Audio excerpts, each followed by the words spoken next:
Ahí está. Que, como dijimos, tiene que estar por fuera de la central de esterilización. Puede estar en el mismo lugar, como en el caso nuestro lo tenemos en el mismo piso, pero subdividido. O sea, salimos de la central, hay como un hall, y ahí después está el área, y subdividido dentro de la misma área del óxido, está donde guardamos, digamos, donde ponemos los materiales que tienen que airear.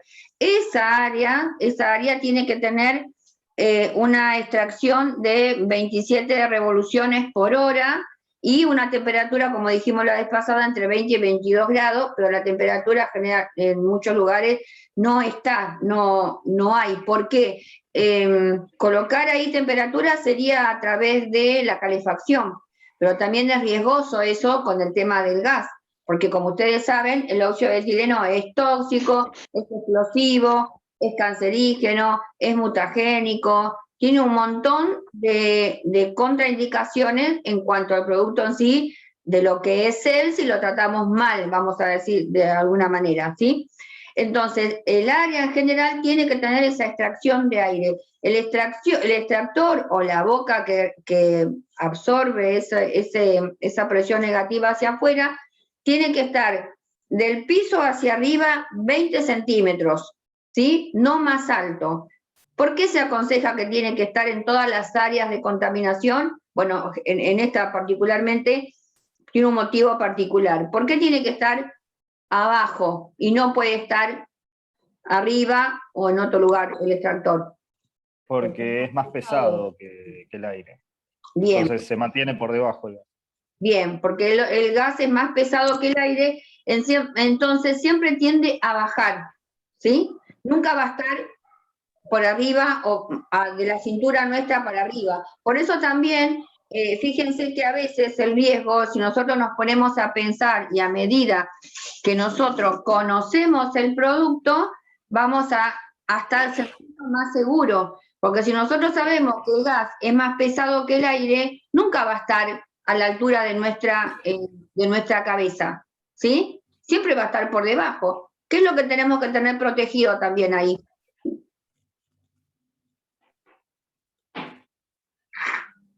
Esa parte me perdí. Porque si nosotros sabemos que el gas nunca va a estar por encima o a la altura de nuestra cabeza, ¿qué es lo que tenemos que tener protegido? Que una compañera ahí dijo los pies y está bien. Entonces, también están las botas de neopren y los guantes. El traje que yo les decía hoy, que es como un mameluco, parece un astronauta, es de neopren. Tiene que ser de neopren, porque el neopren es el único que no deja pasar el gas. La tela o el látex, ¿qué va a pasar con eso? Se va a quedar más adherido y la tela puede que pase. Yo no creo que pase tampoco, porque para que el gas pase a través de los poros de una tela necesita demasiada presión y fuerza para que ingrese, ¿sí? Pero bueno, tenemos que cumplir con las normativas y tenemos que utilizar los elementos de protección personal como lo indican, ¿eh? No tenemos que, por razones obvias, decimos, utilizar otra cosa, ¿sí? Si bien antes de saber todo esto, cuando yo empecé a trabajar, no usaba, yo hablo porque era yo la que manejaba, no usaba nada, no usaba ni máscara, ni antiparra, eran los guantes de látex, iba con el ambo así como estaba. Hoy pienso todo lo que hacíamos en aquella época y les juro que me horrorizo. Y siempre decimos, no, cuando empezamos a cambiar, que yo cuando fui a estudiar y empecé a cambiar todo, todos me decían, generalmente los médicos, que ellos piensan que son omnipotentes, si no pasaba antes, ¿por qué va a pasar ahora? Si no pasó nada hasta ahora, ¿por qué vamos a cambiar? Esa era la respuesta. Pero bueno, cambiamos, gracias a Dios. Pero las cosas que antes sucedían por desconocimiento y porque aprendíamos o hacíamos, porque nos decía un compañero, porque nos decía un jefe anterior o porque nos decía un médico, íbamos haciendo las cosas, pero la verdad, trabajábamos re mal, así les digo, re mal. Igual esos comentarios al día de hoy se siguen escuchando, son, digamos, pensamientos bastante retrógrados. Obviamente la medicina fue evolucionando un montón, si no para eso nos quedamos sin el lavado de manos y listo. Fue lo que yo les dije a un médico, a un neurólogo, que me costó mucho sacarle una fresa que ellos utilizaban para cuando tenían que hacer las cirugías de cabeza, utilizan una fresa con un motor que hacen un orificio. Esas fresas son descartables porque vienen esterilizadas en su envase original por rayo gamma. Y todo aquel material que se esteriliza porque viene esterilizado por rayo gamma, no lo podemos reesterilizar por óxido de etileno. Esa es otra de las trabas que tenemos con todos los materiales, y la mayoría vienen por rayo gamma, los catéteres, muchísimas cosas. Pero ¿por qué eso no se puede hacer? Disculpe que le consulte, no lo sabía eso. No está comprobado, pero sí dice que la mezcla de rayo gamma con óxido de etileno genera radicales libres. Y los radicales libres, ustedes saben, también son tóxicos, y los radicales libres son nosotros los encargados del envejecimiento. Ustedes vieron que hay alimentos que contienen radicales libres y otros no. ¿Cuáles son los que nosotros tenemos que consumir? ¿Los que tienen o los que no? Los que no tienen. Los que no tienen, pero eso es más que nada en nuestro caso para, digamos, las dietas anti-age o las dietas ortomolecular, son todas en base a todos alimentos que no contienen radicales libres, ¿sí? Claro. Por este motivo. Entonces, eso es lo que dicen. Comprobado no está, pero bueno, ante la duda nosotros tenemos que hacerlo. ¿Cuándo sabemos nosotros que esos materiales están esterilizados por rayo gamma? Cuando nos traen algún material en su envase original, que no saben ellos, y ahí nosotros miramos, entonces se lo devolvemos. Entonces, ¿pero qué hacen después? No lo traen más con el envoltorio original. ¿Y nosotros cómo sabemos? No lo podemos ver. ¿Se puede hacerle, otra vez pasarlo por rayos gamma, lo que ya se hizo por una vez? No, porque rayo gamma es una esterilización industrial. Ahí no ingresan materiales que no sean nuevos, fabricados, esterilizados y salidos a la venta. No es como una central de esterilización, ¿sí? Está bien. Además, la condición la condición para esterilizar por rayo gamma también es que el fabricante determina las pautas, los tiempos y demás de exposición.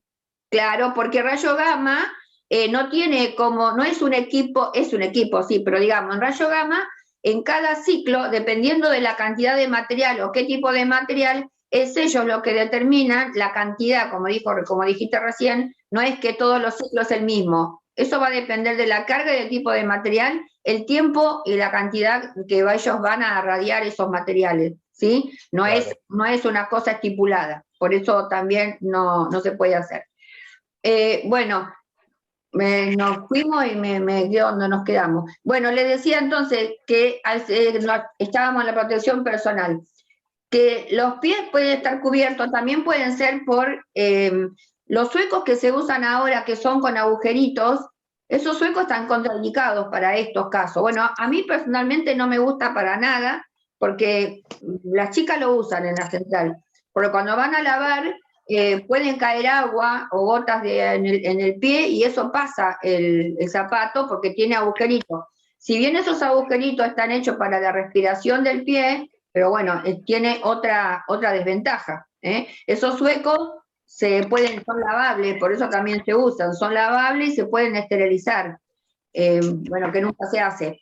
Pero tiene su desventaja en este caso, que no son cerrados. Entonces tenemos que cubrirnos los pies, ¿sí? Bien.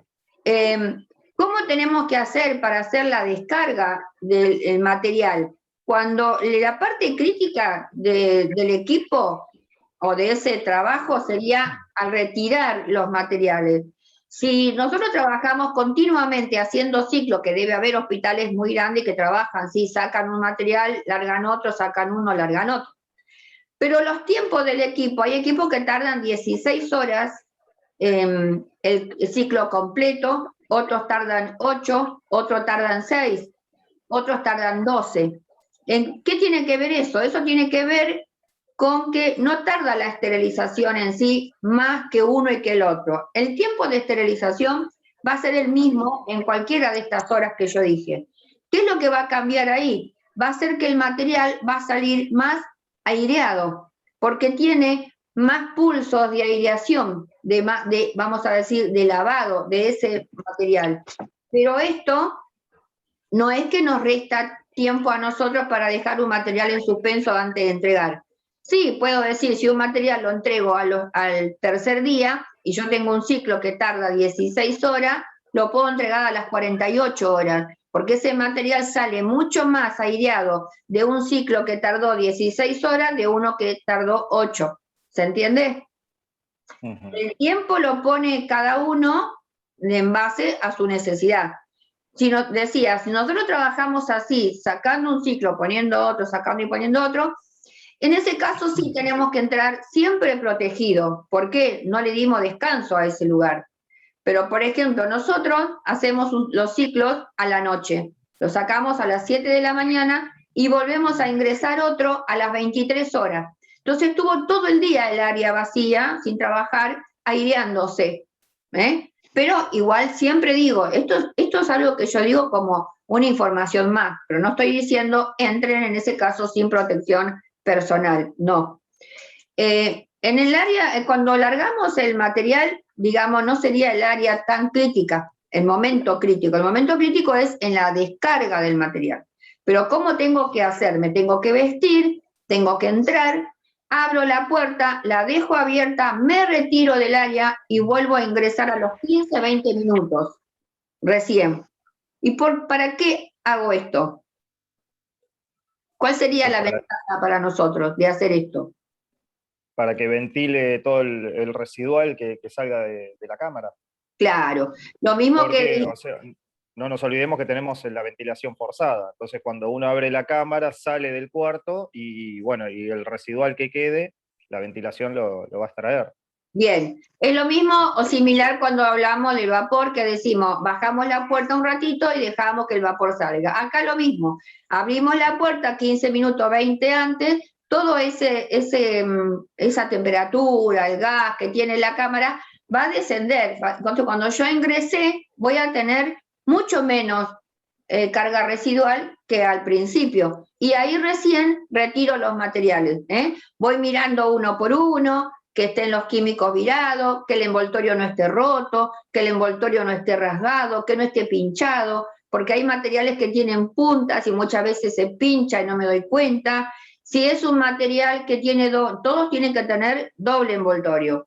Si es un material que tiene el primer envoltorio roto y el segundo está intacto y lo van a usar, bueno, lo dejo, pero si no, lo vuelvo a empauchar nuevamente para que tenga los dos envoltorios sanos, que es lo que corresponde, ¿sí? Y bueno, ahí determino qué material voy a dejar en suspenso para ventilar, qué material voy a entregar, ¿sí? Y el equipo en invierno conviene dejarlo encendido todo el invierno. No así sería tan necesario en el verano. ¿Por qué? ¿Cuál sería la ventaja para por la temperatura? Claro, para que mantenga la temperatura la cámara siempre. Está encendido, pero obviamente no está funcionando. Está encendido con la puerta cerrada, entonces la cámara siempre tiene temperatura. Y cuando yo voy a poner los materiales, está, digamos, calentito, está la temperatura en la cámara. Si yo apago el equipo y lo enciendo cuando voy a cargar, ahí tengo que esperar 15, 20 minutos con la puerta cerrada y cargado el equipo, como dije hoy, para que tome temperatura todo el equipo. Esa fase se llama acondicionamiento, ¿sí? Que en las grandes centrales terciarizadas que tienen equipos esterilizadores que entramos parados, caminando adentro del equipo, digamos, del óxido de etileno. Llevaría mucho más tiempo. Tienen doble puerta de entrada y de salida, doble de carga y descarga, y son equipos enormes, y esos trabajan con tubos de gas, obviamente no trabaja con ampollitas. Eso tiene una temperatura, hacen la temperatura del material fuera del equipo, y eso se le llama preacondicionamiento. ¿Por qué? En las centrales de esterilización terciarizada, los materiales llegan en cajas de cartón. Y esas cajas de cartón así van adentro del equipo. Entonces lo ponen fuera del equipo, hacen un preacondicionamiento que largan temperatura ahí y después recién lo cargan adentro del equipo. Por eso ese equipo, ya le digo, entramos caminando. Cuando en las épocas de antes, yo llevaba a los chicos a la central de esterilización de Asistos, que está en San Martín, y ahí, bueno, hacíamos una visita y veíamos el óxido de etileno, que era de carga industrial, porque eso trabaja a nivel provincial y nacional, y es muchísima la cantidad de material que llega. Bueno, hoy ya no podemos hacer esas visitas, pero en esos casos ellos tienen un preacondicionamiento, ¿sí? Para nosotros el preacondicionamiento sería cargar la cámara y esperar un ratito para que ese material tome contacto con la temperatura, ¿sí? Tengo una consulta. Yo no sabía que eso se ponía con cajas, todo, porque pasa muchas veces con las jeringas. Las jeringas vienen todas esterilizadas por óxido de etileno. Sí. Lo que yo desconocía era que se metía toda la caja entera. Sé que el óxido de etileno atraviesa todo. Yo también, cuando empecé a ir a Buenos Aires, a San Martín, a esa central, que veía las cajas de cartón, yo le hice una pregunta al gerente, le dije, ¿ustedes no miran, no revisan los materiales que vienen para esterilizar? Me dijo, no. Y le digo, pero vos cómo sabés qué tipo de material viene en la caja y que vos ponés en el óxido o al vapor? Eso, dice, no es una responsabilidad nuestra. Nosotros recibimos los materiales empaquetados y así lo esterilizamos. La responsabilidad es de quien nos manda el material y nos dicen, porque yo ahí mandaba las cánulas de corazón, para operar corazón, que se reesterilizan, nosotros las mandamos ahí, porque las mandamos para que se hagan por peróxido de hidrógeno. Entonces, más de una, si yo les mandaba en la caja de cartoncito, todo ya, no envueltos, porque no tengo ese envoltorio Tybee, lo tienen ellos, pero yo le escribía arriba o adentro una nota que decía para esterilizar por peróxido de hidrógeno. Entonces, cada cliente, dice él, me dice el método que quiere, yo solamente cargo. La responsabilidad nuestra, dice ahí, no es. Así que bueno, a mí me sorprendió y también le pregunté lo mismo y me dijo que sí, porque no te olvides que una bomba de vacío que tiene un equipito del nuestro, a lo que tienen ellos, que es como una habitación enorme eso, porque eso no sé, pero debe medir 4, 5, 6 metros de largo por 3 de alto. Y ahí van todas las cajas apiladas. Y le hice la misma pregunta y me dijo que atraviesa el cartón. Por eso, como le decía hoy, lo único que no atraviesa el gas es el neopren, pero en estado tranquilo, no vamos a hablar de cuando está dentro de un equipo. Lo mismo hacen con las gasas. Las gasas también, las gasas, yo visité el laboratorio, no me acuerdo el nombre ahora, donde vi cómo se fabricaban las gasas hasta que hacían las pruebas y cuando las esterilizaban también. Van preparadas adentro de una caja de cartón, y esa caja de cartón entera van adentro de los autoclaves, que los autoclaves son también enormes, así de esa medida. Van en caja de cartón. ¿Sí? Así se esterilizan a nivel industrial. Y le hago una consulta. La ventilación, en el caso de las cajas de óxido de etileno, ¿eso tiene idea cómo se hacía? Sí. Le consulto esto porque muchas veces nosotros recibimos cajas. Yo sé que el óxido de etileno en sí es inoloro. No, tiene olor. No. Tiene olor. Es incoloro. Tiene un olor, como si fuese un olor al éter, es un olor picante. Bueno, a mí me pasa muchas veces que nosotros recibimos cajas, y las cajas yo no sé si vienen bien ventiladas, pero hay veces que vos abrís caja de jeringa y tiene ese olor, que es como amoníaco o éter. Bueno, es un olor picante, como dulzón. Claro. Mirá, yo puedo hablarte de lo que es Asisto, porque muchos años fui allá, tuve bastante contacto con el gerente, que inclusive hasta estuve a punto de traerlo con nosotros acá a Ipensa, y después eso como él pedía mucho de sueldo, no lo tomaron. Yo te puedo hablar por ellos. Ellos tienen la descarga, donde hacen la descarga tienen una distancia de más o menos 2 metros y al final hay cámaras con ventilación forzada, pero son cámaras. ¿Viste las cámaras frigoríficas? Bueno, una Sí. cosa similar, así. Ahí van, todo lo que sale va dentro de esa cámara y ahí está por 72 horas, aireando. Claro. Ahí.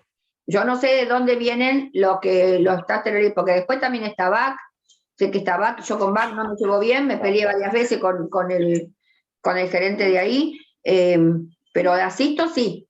Es un lugar que es de confianza, no sé de otros lugares, pero sí la aireación la hacen son cámaras, no son ni ambientes ni estantes, son cámaras que trabajan con ventilación forzada, presión negativa, por 72 horas, ahí en Asisto. Pero Claro, sí bueno, el tema es que según la demanda y demás, si se cumplen las 72 horas, yo le puedo asegurar que hay cajas que uno las abre, no hay problema, y hay otras que vienen con ese olor, que yo digo, esto está mal ventilado, porque pensé que no lo hacían con toda la caja, pensé que era solo las jeringas, pero uno a veces, claro, está más concentrado cuando abrís la caja y ahí que sale todo. Bueno, todo el olor. ahí está un ejemplo de lo que yo digo cuando entregamos un material a quirófano que no está bien ventilado, o que ellos piden, dámelo porque lo necesito, y bueno, es su responsabilidad.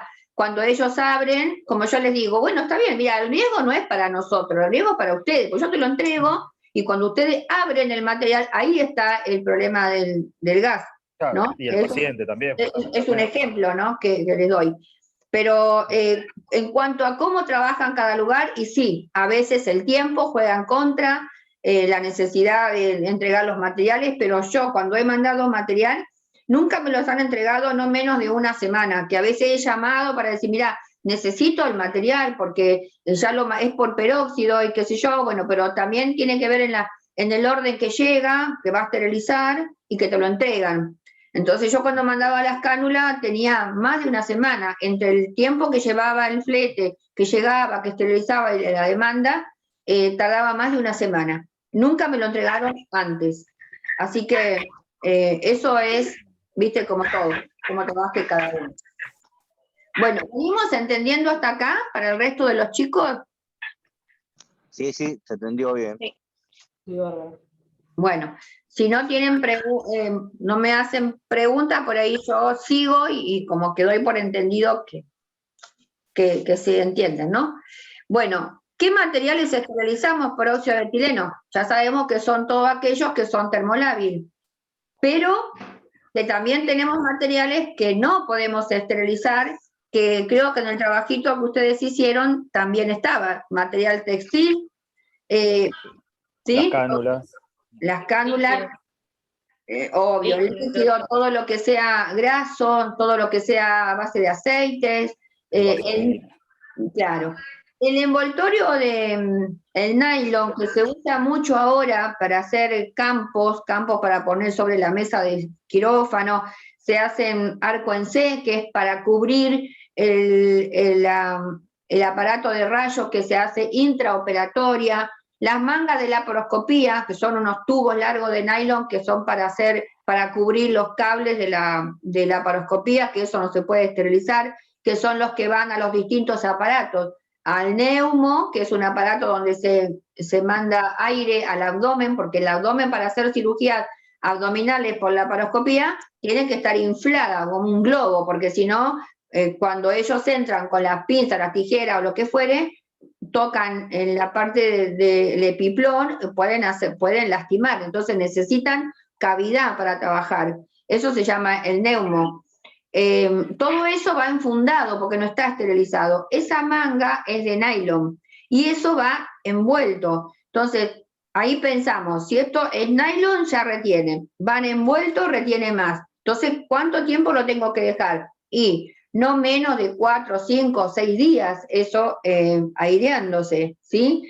Pero muchas veces no tienen ese material y dicen, necesito urgente, y nosotros decimos, bueno, si no le entrego no pueden operar. Bueno, se lo entregamos. Es responsabilidad de ellos si no tienen un stock ventilado, y cuando abren esa manga es cuando justamente libera los residuos de óxido de etileno, tanto en el tacto, porque ellos tienen guantes de látex, cuando tocan le va a quedar en el guante y cuando abren se va a airear o van a respirar. Hoy un poco menos porque tienen los barbijos 3M que son bastante de protección, tienen otro barbijo quirúrgico sobre ese barbijo, tienen la antiparra hoy, pero antes no. Entonces, yo siempre les digo, pónganse doble guante a la instrumentadora o el ayudante que va a preparar eso, después se sacan el de arriba y bueno, y ya por lo menos es menos. Yo siempre digo, hay cosas que no podemos hacer, pero en ese no podemos hacer a veces, según la necesidad que tengamos, tenemos que buscar estrategia y pensar, a ver, cómo podemos hacer para minimizar ese riesgo y que puedan usar ese material. Porque a mí muchas veces me han dicho, y bueno, pero si no lo tengo no puedo operar, ¿qué hago? ¿Suspendo la cirugía? Y no es mi responsabilidad si suspende la cirugía o no. Eso ya no, eso es como corrernos con eso, decir, por tu culpa suspendimos la cirugía.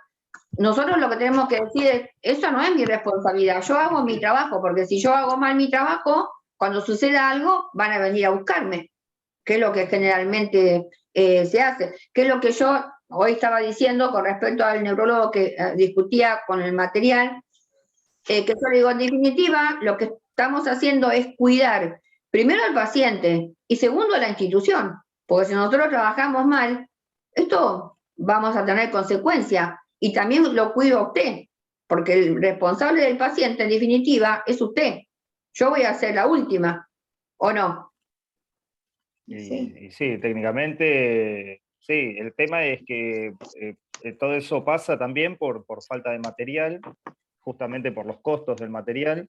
Y por la También organización también. cómo se programan, porque se programan una tras de la otra, Exacto. justamente por un tema para facturar, digamos. Económico. Económico, claro. Lamentablemente, yo antes, cuando recién empecé a trabajar, trabajaba en hospital público y en IPENSA, en privado.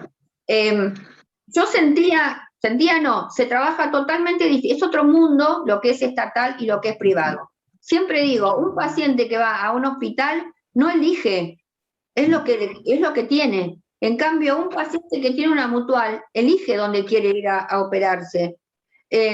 No hay materiales, y a mí me daba insatisfacción a veces trabajar en el hospital por el hecho de que no podía cumplir con lo que quería, que era la atención al paciente, porque yo en ese momento trabajaba como enfermera asistente de paciente, no tenía los materiales para trabajar con el paciente y no se podía hacer ni medicación, colocar un suero. Por eso fue cuando decidí renunciar, que todos me decían, ¿renunciás a un estatal? Sí, porque yo en IPENSA veía que tenía todo para trabajar, como que las necesidades estaban, pero después entendí la diferencia de cómo decir, lamentablemente la salud no es pública.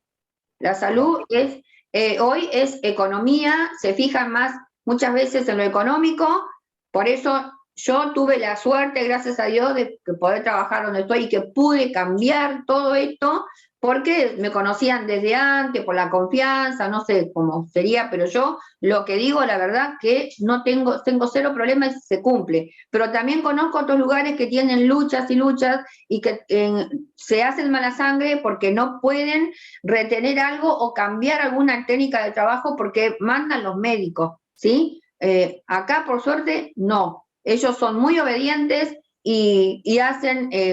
¿pero por qué? También uno tiene que explicar y fundamentar por qué. No es una gana nuestra o no trabajar o porque no quiero hacer esto, es fundamentar por qué estamos quitando o cambiando alguna forma de trabajo. ¿Sí? Sería trabajar a conciencia, mejor dicho, más que nada. Sí, pero a veces no nos permite. Es lo que más cuesta, siempre en todos lados pasa lo mismo. Sí, eso es así, porque, o sea, yo considero de que cada especialista del sector debería mandar en su sector. ¿Y sí? Donde trabajo yo pasa exactamente lo mismo, o sea, farmacia es el último orejón del tarro, todos mandan, las enfermeras están por encima y bueno, y en el servicio no se trabaja bien, lamentablemente tengo jefes tampoco que saben hacer respetar ese servicio. Y bueno, y entonces al mandar otro que viene de afuera y no conocer el movimiento interno, termina generando un caos dentro del servicio. Yo cuando no estoy en el servicio, las chicas, yo siempre le digo, ustedes no digan, dijo Juana, ustedes díganlo porque la mayoría fueron alumnos míos. Ustedes díganlo porque ustedes estudiaron, son profesionales y saben lo que están diciendo. No es, dijo Juana, ustedes explican. ¿Hay problema? Y no importa. Cuando llegue el momento de explicar, vamos a donde tengamos que ir y vamos a explicar. Pero no se dejen pasar, y yo no estoy, y ellas igual trabajan, saben lo que tienen que hacer, porque yo las hago respetar a ellas. Cuando me han contado situaciones donde le han faltado el respeto, he hablado con esa persona. No las dejo faltar de respeto a las chicas. No es porque solamente cuando estoy yo o lo que yo digo, dejen el material para que lo vean Juana. ¿Por qué? No, si ustedes pueden decir lo mismo que voy a decir yo, porque ustedes ya saben cómo es. Entonces, eso es hacer respetar a los chicos que trabajan en el área. Y eso es lo que no pasa, porque los farmacéuticos son compinches de los médicos. ¿Se entiende? Sí, para quedar bien, claro, a mí me ha pasado que la farmacéutica me ha mandado cosas para restringir. No, pero se abrió y no se usó. No, no te lo voy a hacer, no te lo hago. Y pero sale caro. Y mira, es caro. ¿Y cuánto sale la vida de un paciente? A ver, este catéter tiene un precio, $2.000. ¿Y la vida del paciente qué precio tiene? No, claro. Entonces no se lo hago. Y lamento, ¿sí? De hecho, te digo, debe hacer años cuando la veo a la farmacéutica, porque no sube. Pero yo te juro, y así créanmelo, que no se lo hago. En época de pandemia, cuando empezó la pandemia, sí, yo empecé a resterilizar materiales para un futuro, pero los retuve yo en el área. Pero que ese material tenga meses de aireación en el caso que faltara insumos. Fíjense que hoy están faltando los insumos ya, pero son casos así, excepcionales. No hablemos en épocas normales, hablamos de una pandemia que sí tenemos que hacer cosas, porque nosotros somos un eslabón importante del hospital, como para poder decir, bueno, ¿cómo trabajamos con este material si falta o no falta? Bueno, vamos a hacer esto como hicimos, que hasta ahora, gracias a Dios, no lo tuvimos que usar. Pero si llegaba el momento, hay que usarlo, eso ya hace meses que está guardadito y que tiene hasta 2 años de vigencia la esterilización, ¿sí? Y bueno, eso es justamente una de las funciones que debemos cumplir nosotros. En el tema de abaratar costos también, es a futuro no tener inconvenientes legales. Siempre, mira, todo lo que podamos hacer y cambiar, eso digamos, es dinámico, ¿no? Hay muchísimas cosas que son dinámicas. Lo que no puede cambiar acá es poner en riesgo la vida del paciente, y la nuestra, por supuesto. Fuera de eso, hagamos todo lo que podamos hacer para que las cosas salgan bien, y que seamos creíbles. Si cambiamos algo, ojo, que eso salga bien. Si no, no lo hagamos. ¿Sí? Claro. Bien. ¿Cuáles son los riesgos que tiene el óxido de etileno en cuanto a...? Sí. No, que muchas veces, o todas, supongo, los médicos también pueden desconocer cuáles son los pasos a seguir de un producto esterilizado, ¿no es cierto? Obvio que no, es que ellos desconocen, ellos no saben. Ellos desconocen. Lo que pasa es que están acostumbrados a que la palabra de ellos, viste, son palabras santas. Y yo, cuando estaba como jefa de cirugía, yo les decía a los médicos, usted estudió medicina, para ser persona se nace, se educa, para ser médico se estudia, pero usted estudió medicina para operar, no para esterilizar un material. ¿Sí?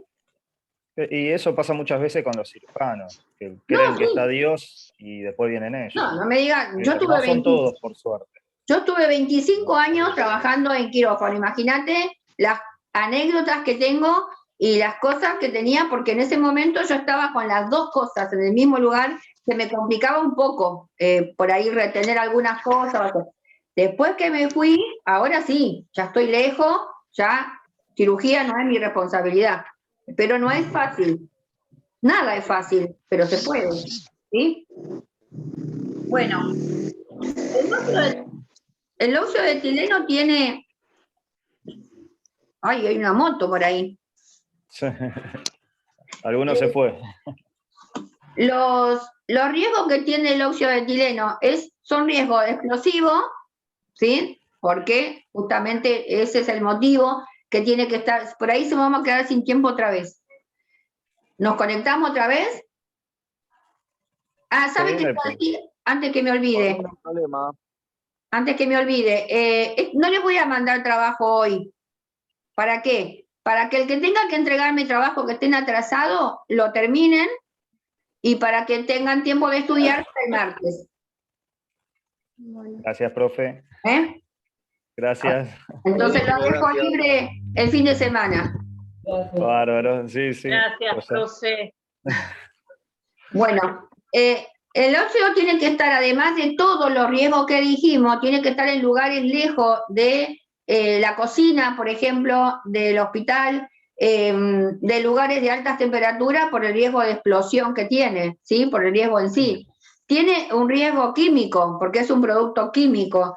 Es un riesgo de toxicidad, porque es tóxico. Ecotóxico, porque para el medio ambiente, ¿sí? La aireación que tiene que tener el equipo en sí tiene una salida al exterior que tiene que estar a 7 metros de altura, tomando la medida del último edificio de la manzana, ¿sí? Sí. Así que fíjense lo tóxico que es para el medio ambiente, que no así ninguno de los otros equipos, pero el óxido de etileno sí. Sí. Perdón, incluso también las áreas de esterilización deben estar en el último piso y no en el subsuelo, como muchos lugares lo tienen. Que eso era, antiguamente se dejaban en el subsuelo. Sí, también la cocina. La cocina es un lugar de mucho riesgo, que también están en los subsuelos y también debería estar en lugares, no sé con quién me quedo, si con la central o con la cocina, porque la cocina que está en el subsuelo, si sucede algo con el gas o con lo que estamos en la misma. Un hospital o un sanatorio, yo siempre digo, no es un lugar muchas veces para ir como hacíamos antes con los chicos, de visita, todo, porque tiene muchos riesgos. Tiene riesgos químicos, biológicos, físicos, estos riesgos que a veces suceden con el tema de alguna explosión que no estamos libres. Es un riesgo permanente cada área tiene un riesgo diferente, ¿sí? Bueno, el almacenamiento del material esterilizado que tenemos, no solamente del óxido, sino de todo. ¿Ustedes qué piensan que tiene que ver la durabilidad de esa esterilización en el material? ¿Tiene que ver con el método que se esterilizó? ¿Tiene que ver con los envoltorios? ¿O tiene que ver con el lugar que almaceno esos materiales? En realidad tiene que ver con el lugar y el envoltorio también.